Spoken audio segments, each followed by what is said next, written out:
Part 2. The Lair. The hatchback was a mobile sepulchre, hurtling north on I-81. The high-strung primal terror of Glendale had subsided, replaced by a low, morbid hum of exhaustion. Jane's phone, plugged into the aux, was blasting Judas Priest's Electric Eye, but the anthemic metal did nothing to combat the dread that clung to them. Riley, gloved and silent in the passenger seat, was a vibrating mess of internal conflict. The icy calm of Bruce Lee was at war with the manic flare of Houdini, leaving her a jittery, fractured shell. The low fuel light had been on for 20 agonizing miles. "We have to stop," Riley finally whispered, her voice hollow. "I know," Jane growled, her knuckles white on the steering wheel. A sign loomed, a 24-hour convenience store, a hideous oasis of fluorescent light in the cyclopean, Lovecraftian dark of the upstate highway. Jane pulled in, the car lurching to a stop by the pumps. "Stay here," Jane ordered. "Like hell," Riley retorted, pulling her hood tighter. In the thing, you never split up. Inside, the store was offensively bright, sterile, and silent. A single night shift clerk, a man whose face was a mask of profound authoritative boredom, watched them from behind the counter. Jane grabbed a bottle of water and a bag of beef jerky. She swiped her card. "Decline," the clerk said, not even looking at her. "Try it again," Jane said. He did. "Decline. You gonna pay for that or not?" His voice was snippy, the tone of a man who held a tiny fluorescent kingdom and despised all who entered it. Riley's breath hitched. Her Lee Houdini blueprints were useless. "Jane," she whispered, "let's just go, please." The clerk smirked. "Yeah, listen to your kid."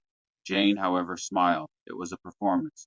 The Axel Foley charm, powered by the Arnold psych-out she'd idolized in Schwarzenegger's biography, took over. The exhaustion on her face vanished, replaced by a mask of absurd, unshakable confidence. She leaned in conspiratorially. "Thank God," Jane whispered, her voice radiating pure relief. "I thought you were one of them." The clerk blinked. "What?" "We're testers," Jane said, her tone urgent but professional. "My partner here," she gestured to the mortified Riley, "is in deep-level simulation. We're testing her anxiety response parameters. You," Jane beamed, "you are the antagonistic NPC. And buddy, you are nailing it. I'm going to give you a 10 in my report." The clerk's face twisted in baffled rage. "This is a convenience store, lady. I'm going to call the—" "And that's the line. See?" Jane snapped her fingers. "Perfect. Authority challenge subroutine. God, the tech is seamless." She turned to Riley. "See, Ree? Just like Blade Runner. He's testing if you're a replicant. Don't fail." She turned back to the clerk, her expression deadly serious. "Look, we'll be out of your zone in a second. We can't pay. That would break the test, you get it? We just need to acquire the protein fuel and the hydro solution for her next biometric reading." The clerk was so psyched out, so completely disarmed by her charisma and Riley's genuine, wide-eyed, fractured terror, that he was frozen. He didn't believe her, but he was too flustered to act. "Great work, champ," Jane said, grabbing the items. "We'll tell Victor you did great."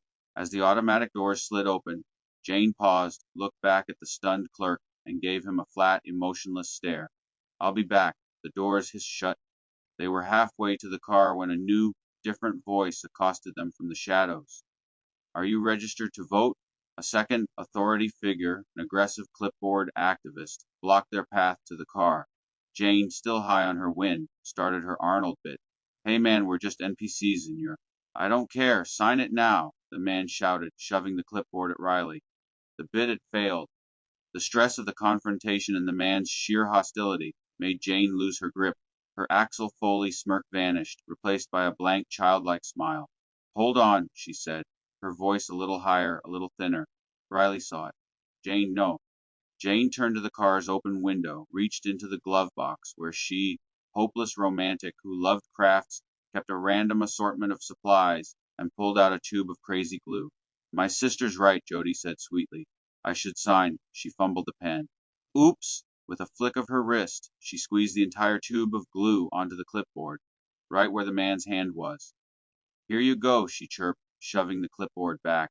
The man grabbed it. A beat, a look of confusion. He tried to pull his hand away. He yelped. Jane let out a high-pitched titter, a faint piggy oink of a laugh, and dove into the car. "Drive, Riley, drive."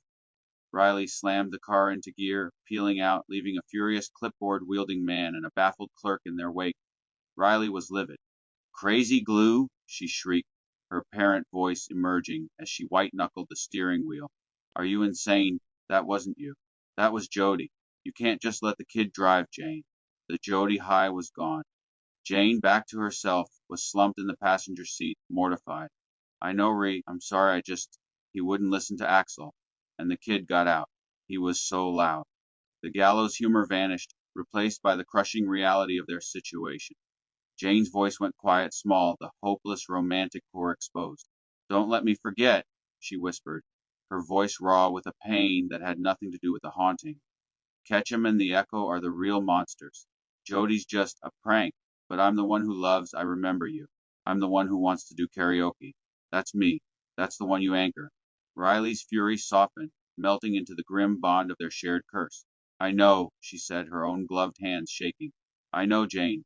They drove in silence, the car's engine check light now ominously on. The small, chaotic wind felt hollow. They were being herded. Jane's GPS had been glitching for an hour, its map warping, its voice sterile, pulling them inexorably forward. The car began to sputter as they limped into the rain-slicked industrial outskirts of Syracuse. The landscape transformed into a desolate canyon of decay, warehouses looming like the skeletal remains of titanic beasts from primordial ages, their rusted facades weeping.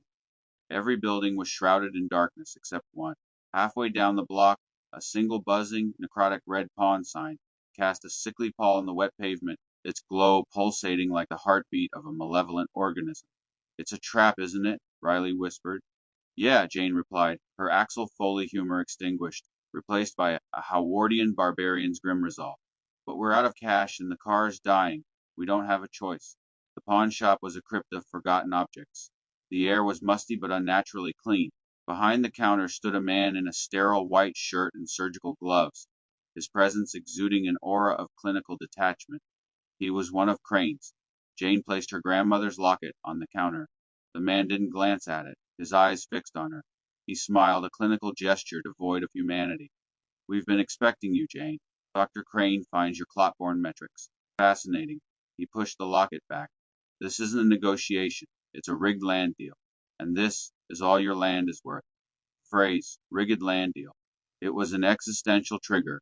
It was the ultimate sin of the desecrator. It awakened the clot-borne warrior, the barbaric environmentalist's primal rage. Jane roared. It was not a human sound. It was a cry of pure righteous fury, and reality fractured. The mobile curse exploded. The walking polge unleashed. The sterile white walls of the pawn shop peeled away like desiccated skin. The buzzing of the fluorescent lights deepened into a deafening, supernatural, insectile wail. The air choked with the miasma of sulfur rot and the desiccated husks of billions of dead flies. The blood-red 1970s-era wallpaper of the Amityville Red Room overwrote the pawn shop's reality, imposing a pocket dimension of psychic torment. The tester, his clinical smile gone, was now ensnared in this projected hellscape. The clot-borne warrior, commandeering Jane's body, stood amid this psychic projection. It beheld the desecrator, and with a snarl that reverberated through the ether, hurled the man through the illusory red room wall, the impact shattering illusions and flesh alike. A second goon, armed with a taser, burst from the back room, only to be engulfed in the same buzzing, fly-filled, red-walled nightmare. Riley, her senses assaulted, had to act. Her warring blueprints, Lee's fluid adaptability and Houdini's cunning escapes, synthesized. Trapped within her sister's haunted mindscape, her siphon empowered her. Be water, she invoked, flowing through the disorienting chaos. Escape, she channeled, perceiving the trick amid the deception. The real door, its glowing exit, signed the sole anchor in this projected abyss. The goon lunged. Riley flowed, twisting with economical precision to break his wrist. She glided past him, her Houdini insight, revealing the lock. She sabotaged the electronic keypad with a siphon-fueled burst of intuitive brilliance. Grabbing Jane, who remained the roaring clotborn, she dragged her through the back exit. They crashed into the alley. The red room projection snapped back. The world was just a rainy Syracuse alley. The pawn shop was just a pawn shop, now with a body-sized hole in the wall. A small black camera mounted above the door blinked its red light malevolently, having captured everything. It was a test, Riley choked out. The car, now truly on the brink of expiration, carried them out of the city, its engine a rattling death knell. They were traumatized. Jane was weeping, the clot-born rage subsiding into the hopeless romantic's profound despair. Riley was vibrating, the Lee Houdini synthesis leaving her hollow, a vessel depleted by the ghosts she had channeled. The car died on a desolate industrial road. The engine sputtered, gasped, and fell silent.